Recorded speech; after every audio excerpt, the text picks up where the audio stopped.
जम्मू आ गए, दिल्ली आ गए, अलग अलग जगह पे आ गए, और अभी सरकार उनको करेगी फिर से हम मेरी बात समझ गए? क्या सबके साथ मर्डर हो जाता है? क्या सारी बहुएं जला के मार दी जाती?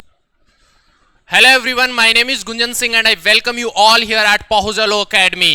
In this video, we are going to discuss about the decision of the Supreme Court and decision of the various high courts related to CLAT UG exam जो लास्ट ईयर दिसंबर में हुआ था।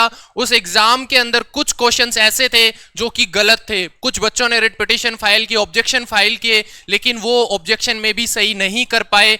क्लैट एक ऐसा बॉडी है जो अलग से अपना एग्जाम कंडक्ट करवाता है, नेशनल लेवल का एग्जाम, और एप्लीकेशन फीस भी काफी ह्यूज अमाउंट लेता है, 4000 रुपए। फिर भी एक पेपर अच्छे से कंडक्ट नहीं कराया गया।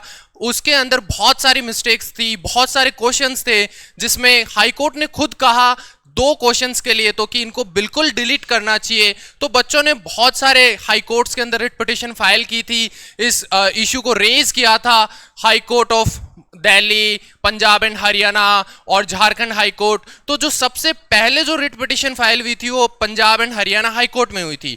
लेकिन जो इशू है ये नहीं है कि कौन से हाई कोर्ट के अंदर रिट पिटीशन फाइल हुई थी, इशू ये है कि इसका सॉल्यूशन हमें क्यों नहीं मिलता है। जो एग्जाम लास्ट ईयर दिसंबर में हुआ उसका अब तक हमें रिजल्ट मिल चुका है, बच्चों की रैंक्स आ चुकी हैं और बच्चे अपनी खुशियां मना चुके हैं कि हमें एक अच्छी रैंक मिल चुकी है, हम क्लैट में सेलेक्ट हो चुके हैं। बट अब उन बच्चों के लिए एक फियर की सिचुएशन बन गई है कि उनके करियर का अब क्या होगा। तो इस वीडियो में हम सब चीजें डिस्कस करेंगे कि हाई कोर्ट के क्या डिसीजन रहे, किस तरीके से इन इश्यूज को रेज किया गया और आगे क्या होने वाला है, उन बच्चों को किन बातों का ध्यान रखना है जिनका क्लैट अभी निकल चुका है, उनकी अच्छी रैंकिंग आ चुकी है, उनको लग रहा है कि मेरे को वो एनएलयू अलॉट हो जाएगा, उन्हें किस तरीके की सिचुएशन से डील करना है, इस सिचुएशन में किस तरीके से डील करना है। बेसिकली हम इस वीडियो में हर एक बात को डिस्कस करेंगे, तो आप हमारे साथ इस वीडियो को एंड तक जरूर देखिए।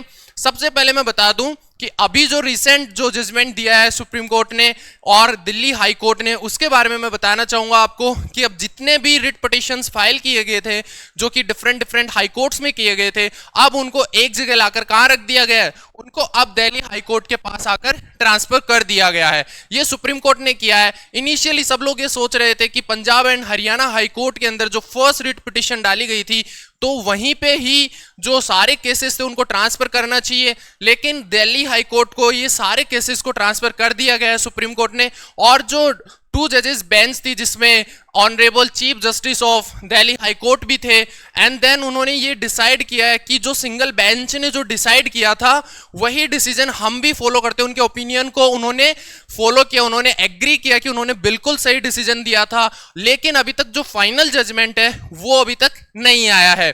जो फाइनल जजमेंट इस इश्यू पे जो आने वाला है वो आएगा 21 अप्रैल को। तो तब तक बच्चों को क्या करना चाहिए, एक एग्जाम जो दिसंबर में होता है और 4 महीने बाद उसका जो जजमेंट है उससे रिलेटेड इश्यूज का जो आता है, तो इस सिचुएशन में जो बच्चे 12th पास करके अभी जस्ट आए हैं और उनको इन सब सिचुएशंस का सामना करना पड़ रहा है, तो आप समझ सकते हैं कि किस तरीके की मेंटल स्थिति से वो गुजर रहे हैं। लेकिन स्टिल आप लोगों को पेशेंस रखना है, आप लोगों के साथ जस्टिस होगा और हमें पेशेंस के साथ ही काम लेना होगा ताकि हम एक अच्छी स्ट्रेटेजी बनाकर अपना जो सिलेक्शन जो आपने लिया है क्लैट के अंदर वो भी सिक्योर कर सके। और अगर नहीं हो पाता है, अगर आप बिल्कुल भी लकी नहीं है, अगर आपके साथ ऐसा नहीं हो पाता है, तो हम नेक्स्ट क्या स्टेप लें उसको भी हम देखेंगे। तो सबसे पहले तो मैं आपको बता दूं कि सुप्रीम कोर्ट ने जितने भी केसेस थे उनको कहां ट्रांसफर कर दिया है, दिल्ली हाई कोर्ट के अंदर, और उनकी जो फाइनल हियरिंग होने वाली है वो 21 अप्रैल को होगी। उसके अलावा जो सबसे पहले क्लैट कंसोर्टियम जो बना था, जो क्लैट का जो बॉडी बना हुआ है, उस बॉडी ने कहा कि जो सिंगल जज बेंच ने जो डिसाइड किया था वो हम बिल्कुल भी एग्री नहीं कर रहे हैं, क्योंकि वो एक जज का ओपिनियन है जो किसके ऊपर, जो क्वेश्चन पेपर एक्सपर्ट्स ने बनाया है। तो फिर इस केस को ट्रांसफर किया गया 2 जजेस बेंच के पास। उन्होंने जो सिंगल जज बेंच ने जो डिसाइड किया उसको उन्होंने एग्री किया कि उन्होंने बिल्कुल सही कहा है, और उसके अंदर क्लैट के अंदर उन्होंने बेसिकली आई थिंक 2 ऐसे क्वेश्चंस थे जिनके लिए ऑनरेबल जस्टिस ने कहा कि इनको तो बिल्कुल डिलीट करना चाहिए। तो आप समझ सकते हैं कि एक बच्चा 4000 रुपए एक पर्टिकुलर फॉर्म के लिए पे करता है, एक नेशनल लेवल का एग्जाम होता है और उस बच्चे को सामना करना पड़ता है ऐसे क्वेश्चंस का जो कि गलत क्वेश्चन है, और वो कहते हैं कि एक्सपर्ट्स ने इस पेपर को फ्रेम किया था। वहीं एक स्टूडेंट थी जिसने रिट पिटीशन फाइल की, लेकिन उसके केस में ये निकल कर आया कि जब उसने रिट पिटिशन फाइल की, उससे पहले क्लैट जो बॉडी है जो एग्जाम कंडक्ट करवाती है, उसने आंसर की के लिए एक ऑब्जेक्शन फाइल करने को कहा था स्टूडेंट्स को, लेकिन वो एक लड़की उस ऑब्जेक्शन को फाइल नहीं कर पाई थी, बट उसने एक रिट पिटिशन फाइल किया, तो उसके बेसिस पे भी देखा जा रहा है। लेकिन बहुत सारे बच्चे ऐसे अराउंड 500-600 बच्चों ने रिट पिटिशन फाइल की है इस इश्यू को लेकर। तो सुप्रीम कोर्ट ने इस इश्यू को बहुत सीरियसली लिया है और दिल्ली हाई कोर्ट को ये जो जितने भी सारे केसेस थे उनको ट्रांसफर कर दिए हैं। अब हम देखेंगे कि हमें करना क्या है आगे। हमें बेसिकली सबसे पहले तो वेट करना है कि जो ये डिसीजन आने वाला है वो कब आएगा, वो 21 अप्रैल को आएगा। एंड देन अगर हम देखें तो क्लैट अगर अपना फिर से रिजल्ट रिलीज करेगा वो अराउंड 1.5 वीक के बाद ही करेगा, यानी फर्स्ट वीक ऑफ मई के अंदर फिर से ये रिजल्ट आएगा। देन उसके बाद में आपको जून या जुलाई में कॉलेजेस अलॉट होना शुरू हो जाएंगे। अब सबसे टेंस सिचुएशन किन बच्चों के लिए बनी हुई है, जो बच्चे टॉप रैंक पे हैं और उन्हें डर है कि वो टॉप एनएलयू खो देंगे। उनके अलावा जो बच्चे बिल्कुल नीचे वाले रैंक पे हैं उनको डर है कि कहीं वो क्लैट से बाहर ना हो जाए। तो सबसे पहले तो आपको इस डर को निकालना है, क्योंकि जो होना है वो होकर रहेगा, हम उसको कुछ भी नहीं कर सकते, उसमें कुछ भी चेंजेस नहीं कर सकते। पर फिर भी मैं ये कहूंगा कि ज्यादा से ज्यादा 2 से 4 क्वेश्चन यहाँ डिलीट हो सकते हैं, जो प्रोबेबिलिटी है मैक्सिमम 4 क्वेश्चंस जो कि डिलीट होंगे ही होंगे। अगर आपके वो क्वेश्चंस गलत हो रहे हैं तो आपको पहले से ही प्रिपेयर होकर चलना पड़ेगा कि हाँ वो क्वेश्चंस गलत होंगे, जो कि मैथ्स के कुछ क्वेश्चन है और रीजनिंग के कुछ क्वेश्चन है और शायद एक जीके के क्वेश्चन में भी डाउट निकल कर आ रहा है। इसके अलावा अगर हम देखें तो हमें आगे की प्लानिंग भी करनी चाहिए। हमें बिल्कुल 21 अप्रैल का वेट नहीं करना चाहिए। क्यों नहीं करना चाहिए? क्योंकि हम श्योर नहीं है कि जजमेंट क्या आएगा, हम श्योर नहीं है कि क्लैट उन जो क्वेश्चन है उनको डिलीट करने के बाद में क्या होने वाला है। बेसिकली वो जब क्वेश्चन डिलीट होंगे तो आपका नेगेटिव मार्किंग नहीं होने वाला है, वो 0 मार्क ही काउंट होगा, उसका आपको ध्यान रखना है। उसके अलावा हमारे पास आगे क्या क्या ऑप्शन है। अभी अगर मैं ऑप्शंस की बात करूं तो अभी जामिया मिलिया इस्लामिया का लॉ एंट्रेंस एग्जाम का जो डेट है एप्लीकेशन फॉर्म को वो एक्सटेंड हो गया है, वो 13 अप्रैल तक है, तो आप उस फॉर्म को फिल कर सकते हैं।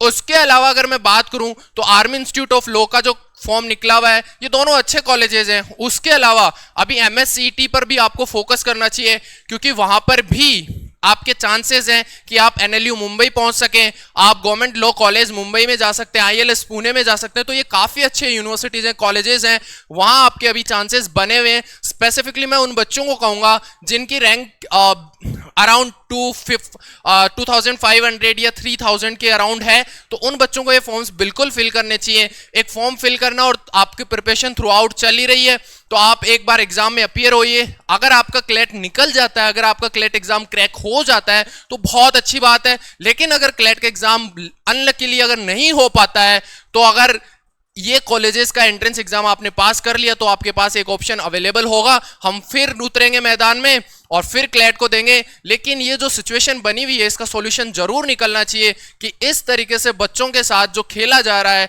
जिस तरीके से बच्चे मेंटली सफर कर रहे हैं, और वो भी 12th क्लास के बच्चे जो एग्जाम के लिए सबसे पहले कोचिंग इंस्टीट्यूट खोजते हैं, आज एक अच्छा कोचिंग इंस्टीट्यूट मिले ताकि वो प्रिपरेशन कर सकें, उसके बाद पूरे साल भर वो मेहनत करते हैं, फिर उसके बाद में एप्लीकेशन फॉर्म के लिए वो 4000 रुपीज़ पे करते हैं और फिर उनको सामना करना पड़ता है कि उनका रिजल्ट आ जाता है, फिर रिजल्ट रोक दिया जाता है, फिर उनको सामना करना पड़ता है कि क्वेश्चंस गलत थे। तो इस तरीके की जो इरेगुलरिटीज की जा रही हैं क्लैट बॉडी के द्वारा वो बेहद गलत हैं, उनको ध्यान देना चाहिए। लेकिन साथ ही जो स्टूडेंट्स हैं उनको इन बातों में नहीं आना है कि बहुत सारे लोग ये कहेंगे आपको कि आपको वेट करना चाहिए 21 अप्रैल के लिए कि क्या जजमेंट आने वाला है, उस पर फोकस करेंगे। नहीं बेटा, आपको बिल्कुल भी वेट नहीं करना है कि अगर आपने वेट किया तो हो सकता है कि आप आने वाले चांसेस भी खो दो। तो आप वेट मत करिए, क्योंकि अगर आपने वेट किया तो आपका पूरा साल खराब हो जाएगा।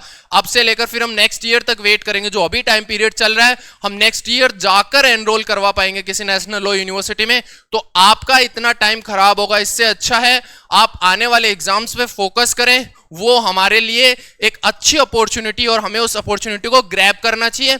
और मैं कहूंगा कि जैसे ही 21 अप्रैल को इसका डिसीजन आएगा, क्या कहता है सुप्रीम कोर्ट और क्या कहता है दिल्ली हाई कोर्ट इस इश्यू से रिलेटेड, वो हम आपको अपडेट करते रहेंगे। आप हमारे साथ बने रहिए, हमारे यूट्यूब पर आप बने रहिए, आपको हर एक इंफॉर्मेशन प्रोवाइड की जाएगी। और साथ में मैं ये भी कहना चाहूंगा, अगर किसी बच्चे को किसी भी तरीके का मेंटल स्ट्रेस या एंजाइटी हो रहा है इस इश्यू से रिलेटेड, या उसको लग रहा है कि उसको अपने करियर में क्या करना चाहिए उसे समझ नहीं आ रहा है, तो वो पहुजा लॉ एकेडमी आ सकता है, हमारे सेंटर पे विजिट कर सकता है, हमारे नंबर पे कॉल कर सकता है, उसको हम फ्री काउंसलिंग प्रोवाइड करेंगे। भले ही यहाँ जो इश्यू चल रहा है उससे वो मेंटली सफर कर रहा है तो हम उसकी हेल्प करना चाहेंगे। और जिस बच्चे को ये इशू का फेस करना पड़ रहा है कि उसकी इतनी रैंक आई है, अब क्या लगता है उसका कौन सा एनएलयू हो सकता है, मान लीजिए किसी को बेंगलोर मिल रहा है, तो अगर ये 4 क्वेश्चन डिलीट होते हैं तो क्या उसका एनएलयू नीचे आ जाएगा, क्या उसको लग रहा है कि उसका national law university west Bengal या जोधपुर या हैदराबाद चला जाएगा, तो क्या होने वाला है उस बच्चे के साथ। तो अगर उसको वो फियर है या कंफ्यूजन है, तो अगर आप उस कंफ्यूजन को भी दूर करना चाहते हैं तो आप पहुजा लॉ एकेडमी आ सकते हैं, और ये सब चीजें आपको जो भी काउंसलिंग प्रोवाइड की जाएगी वो फ्री ऑफ कॉस्ट होगी। और आप अपनी रैंक, अगर आप नहीं आ सकते तो आप अपनी रैंक भेजिए, अपना नाम भेजिए, अपना कॉन्टैक्ट डिटेल्स भेजिए और हमारे नंबर पर फॉरवर्ड कीजिए, हम आपको कॉन्टैक्ट करेंगे और आपकी फ्री काउंसलिंग करेंगे और आपकी बिल्कुल मदद करेंगे। आपको घबराने की कोई जरूरत नहीं है, और हम वेट करेंगे 21 अप्रैल तक, ताकि एक अच्छा डिसीजन निकल कर आए और सबके लिए एक खुशियों भरा डिसीजन आए, ताकि सब बच्चे जो अभी मेंटली सफर कर रहे हैं वो उससे निकलकर, बाहर निकलकर एक अच्छी लाइफ शुरू कर सके। So thank you so much for watching this video, और ऐसा ही अगर कुछ भी होता है 21 अप्रैल को, हम आपके लिए फिर से एक वीडियो लेके आएंगे। Thank you so much for watching. Subscribe for more content.